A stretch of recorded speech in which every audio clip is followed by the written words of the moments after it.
Can a showdown be averted in Gambia? Leaders of neighbouring countries fly in to try to convince the president to hand over power. Yahya Jammeh doesn't recognise the recent election result. Will he be given a safe haven if he agrees to leave? This is Inside Story.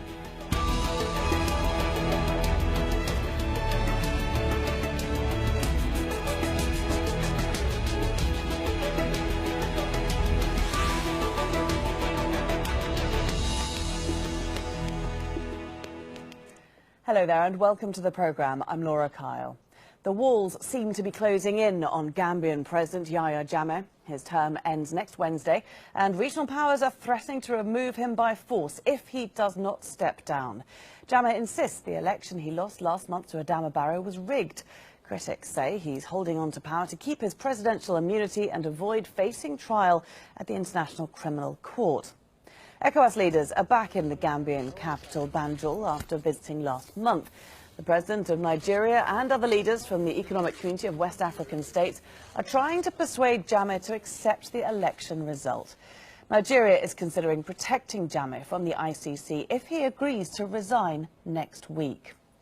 Well, Jammeh appeared distrustful of Gambia's neighbours when he spoke to reporters on Tuesday.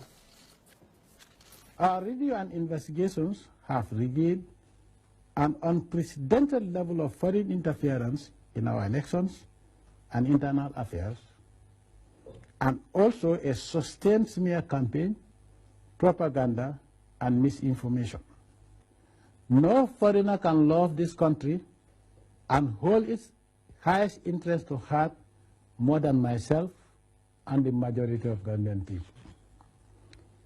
So I will also be taking all possible steps within the Constitution and my conscience to do my part to resolve this sad impasse. Let's bring in our guests now. In Dakar, in Senegal, we have Salieu Taal. He's chairman of the Gambian Civil Society Initiative, #Gambia Has Decided. He also recently fled the country after being warned of impending arrest. In Oxford, we have Sophie Gallop, who's a doctoral candidate at the University of Birmingham's Law School. And between 2013 and 14, she was a law lecturer at the University of the Gambia.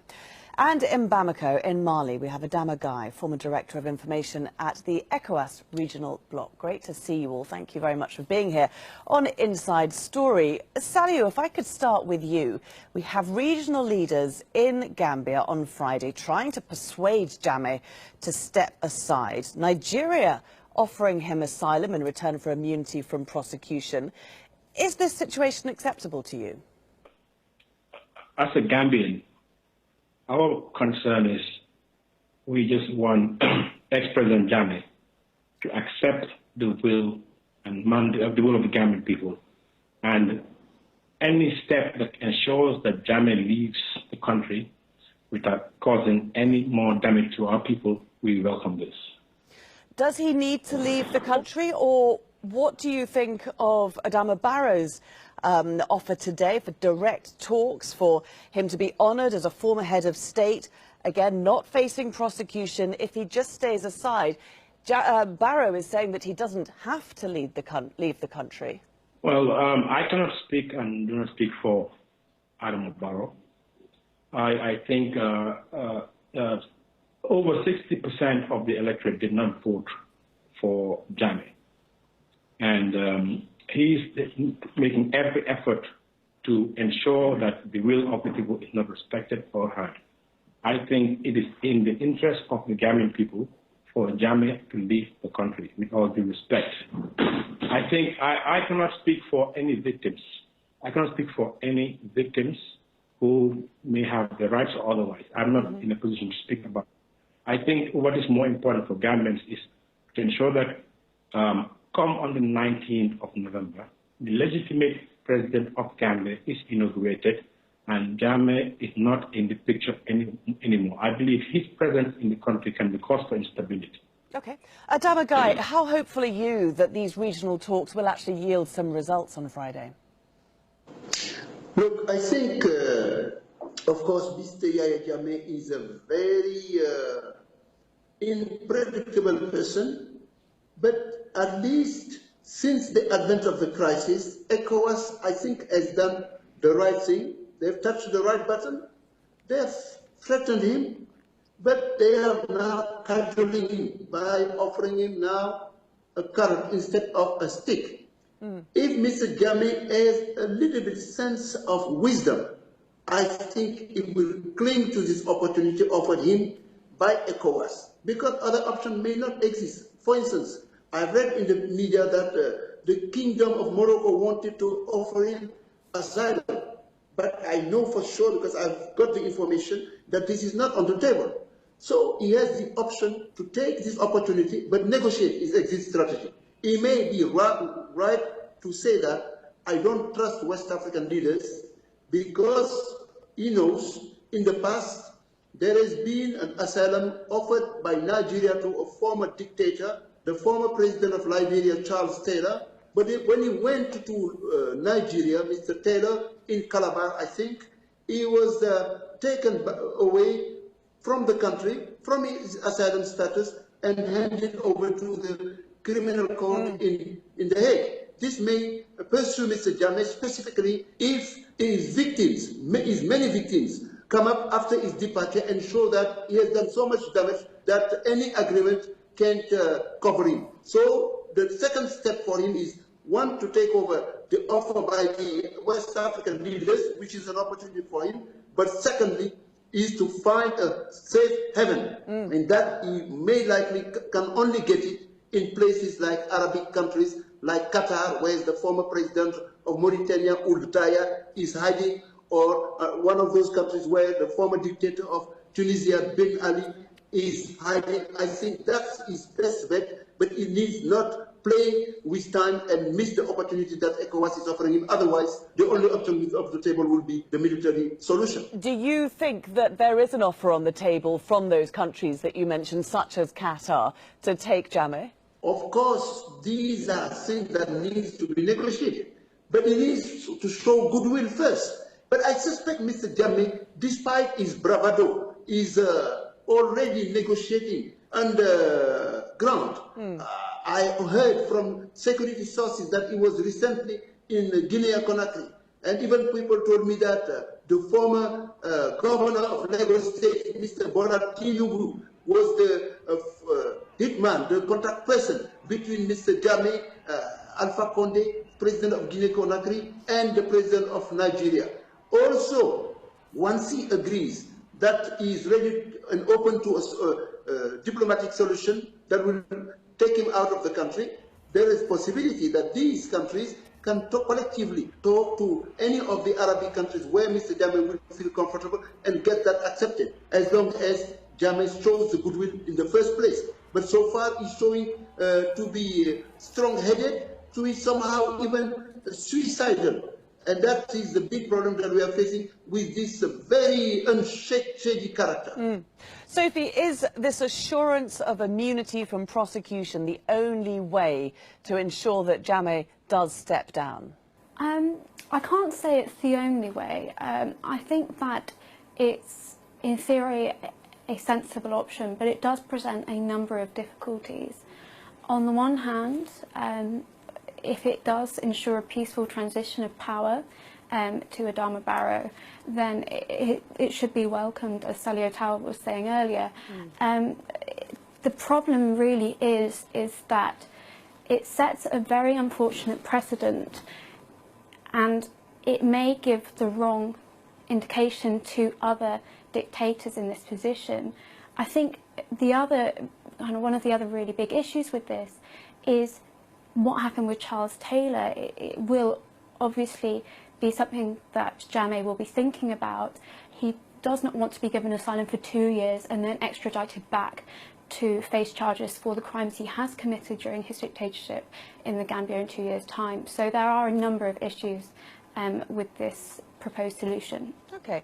Salieu, of course, the reason that we're focusing so much on this immunity from prosecution is because Jammeh is alleged to have committed very many serious crimes during his 22 years in power against the Gambian people. Why is it that people now suddenly lost their fear and decided that they were going to speak out, or they are speaking out, as indeed you are now? The analogy I'll give to you is that I think we have lived in a climate of fear and reprisal. We have been like in a coma for 22 years. And for a very, very long time, people did not feel that they have any way of taking on, asserting their rights without being imprisoned or without disappearing or being killed. And for the first time, Gambians came in their numbers and used the ballot box to vote out Jammeh. And that step alone demystified Jammeh. When that happened, there was mass jubilation. People voted Jammeh out en masse. 60% of the Gambians voted Jammeh out. And when people tasted this freedom that we didn't know for so long, people decided that we've woken up from our coma. Now we're not going to sleep again. There's no way we're going to allow ourselves to go back and allow ourselves to be subjected to 22 years of indignity and lack of respect as Gambians. And people feel... Go ahead. Give us an idea of your personal story, because, of course, you've had to flee Gambia and are now living in Senegal. Temporarily, and I'll be going back very, very soon. Basically, a group of friends of mine of different backgrounds, men and women, mainly professionals and businessmen, who were very, very actively involved in canvassing support for people to actually participate and exercise their civic rights to vote. We're very happy and jubilant that for the first time in life, we think that our children have a future in Gambia with the advent of change, only to hear President Jammeh renege from his previous statement, where he categorically accepted the results. Now he said he's going to challenge the results, and not only that, purportedly annulled the results on television. We thought, look, this is not something that is acceptable. I think this is utmost lack of respect for us as Gambians, and we're not going to accept this as Gambians. So we came together as a group and started a mass movement around the hashtag Gambia has decided, because it's a very simple message. 60% of Gambians came together and voted against Jammeh, and Jammeh has to accept that. So for that, we started with a very, very active campaign on social media, and not only that, we are campaigning on the ground. We are printing T-shirts on the ground. We are erecting billboards on the ground. We are mobilizing youth on the ground. We are talking to university students, different sectors of society, and ensuring that people understand that the reason why Jammeh is in power is the people, and the people who have decided it's over, and that it has to be over. And after having done that, we started getting harassed by the intelligence agencies. They started calling us at strange hours of the night. Then also they started damaging our billboards. They started damaging our billboards.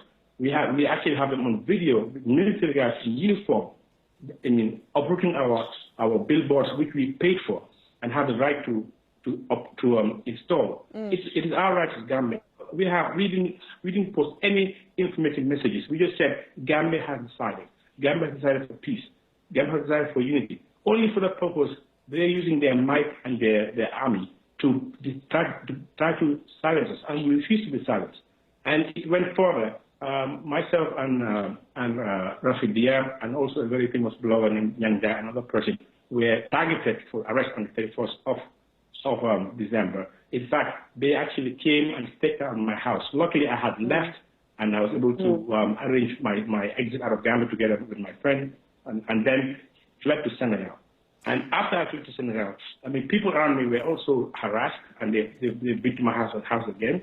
And it's very, very clear they want to shut us down, and they have also been arresting Gambians for just wearing a T-shirt. Okay. Adama, listening there to Salieu's testament of what his experience was, we can hear there that there's a very strong civil movement.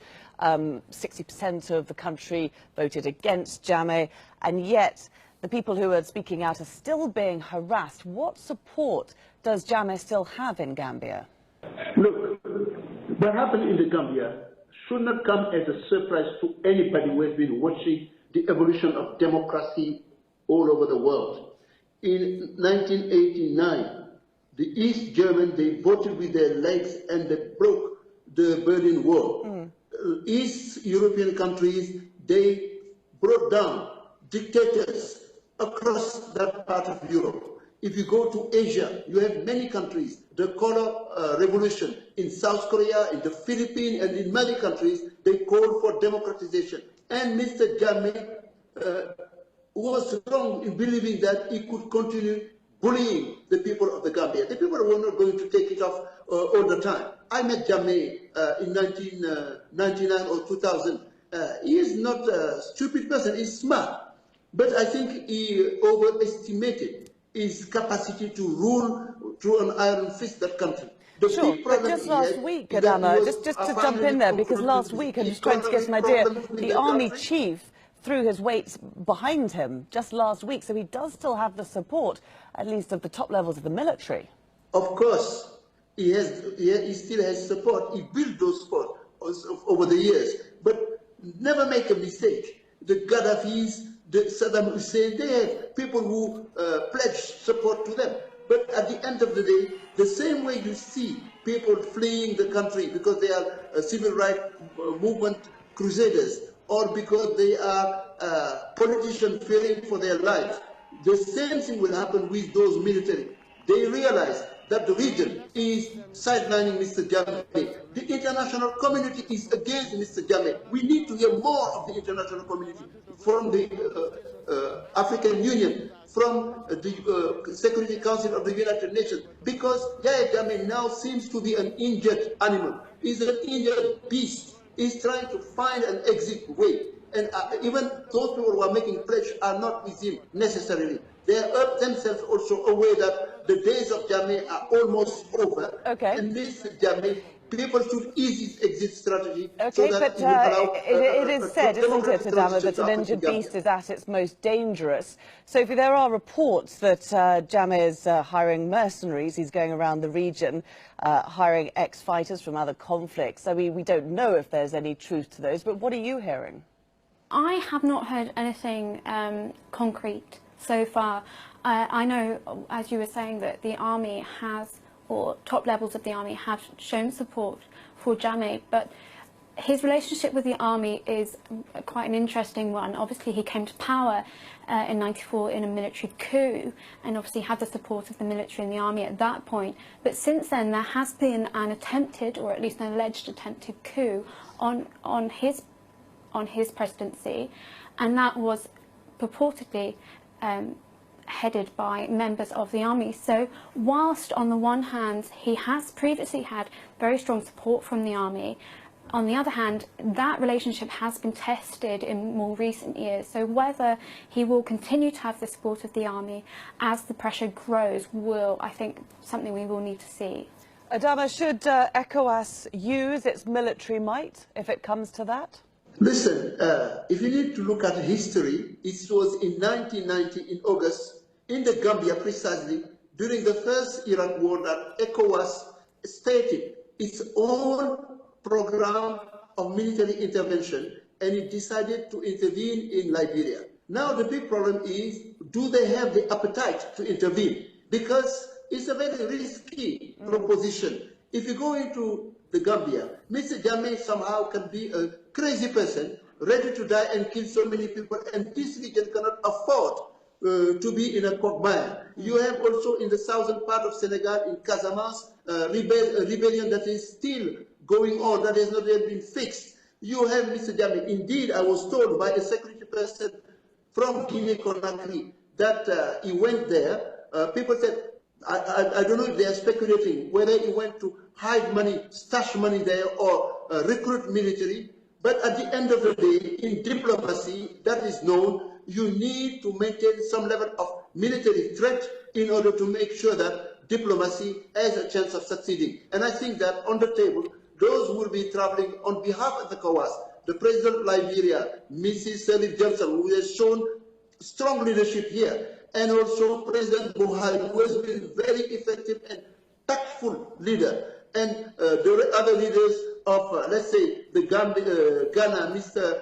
Mahama, who has understood that he can show by example that he has left power and is not out of capacity of playing a role, and the President of Sierra Leone, Mr. Baikoroma, all of them, they should maintain that option on the table. I think already ECOWAS have a standby force. They have a committee of regional chief of staff of West Africa, and if they decide to intervene with the UN Security Council, which should play a role in this situation, I think Mr. Jammeh's chance to stand would be very, very slim. Right, okay. Well, as Adama was just saying, Ecowas has deployed its regional forces several times over the past 30 years. They were in Liberia from 1990 to 1998 to intervene during and after the civil war. Ecowas says it disarmed rebels, negotiated ceasefires and paved the way for corruption-free elections. Ecowas also sent troops to Sierra Leone following a military coup there in 1997 to help reinstate the internationally recognised government. And it still has forces in Guinea-Bissau. They were deployed after a military coup in 2012 and are expected to withdraw this year. Salieu, is this a good option, this military option from ECOWAS? Is it good to have that on the table, as Adama was saying? Are Gambians happy to have the possibility of a military intervention if it comes to that? I believe that we have to have a carrot and stick approach. I think any external intervention must be as a matter of last resort. I think we must give diplomacy a chance. But I think knowing the kind of person we're dealing with, and with respect, outgoing President Jammeh has not shown good faith in this relationship. He's always coming with different schemes and scenarios, and I don't think he's somebody that can be trusted. The Gambian people don't trust Mr. Jammeh. Mr. Jammeh came out on TV and about 2 days ago or so and made a statement that has so many different interpretations. And I can assure you that without the possibility of the use of force, the problem in Gambia will not be resolved. The only thing that is keeping outgoing President Jammeh in power is his use of force and power. And obviously, and if ECOWAS does not live to its obligation and duty to protect the Gambian people and leave the Gambians to the devices, I think the consequences will be much dire for the entire sub-region, because Gambian people will, if ECOWAS does not assist Gambian people will help ourselves. And if we help ourselves, the consequences will be much more serious. And at that stage, ECOWAS will have a much, much serious problem. So I think this is the stage for ECOWAS, for its own credibility. We have eminent people in the presence of Buhari and Sarah Johnson and ex-president of Ghana and Salieu, who have come and we left their very busy schedules. This is it's not very, very complicated, in my opinion. The problem is Jammeh. He has to accept he has lost the elections. Now, let him accept the will of the Gambian people. We don't want anybody to come and shed a life. Any life that is lost in the Gambia is entirely the fault of Yahya Jammeh. Okay. Sophie, Adama Barrow has said that he is confident that he will be sworn in next week on the 19th of January.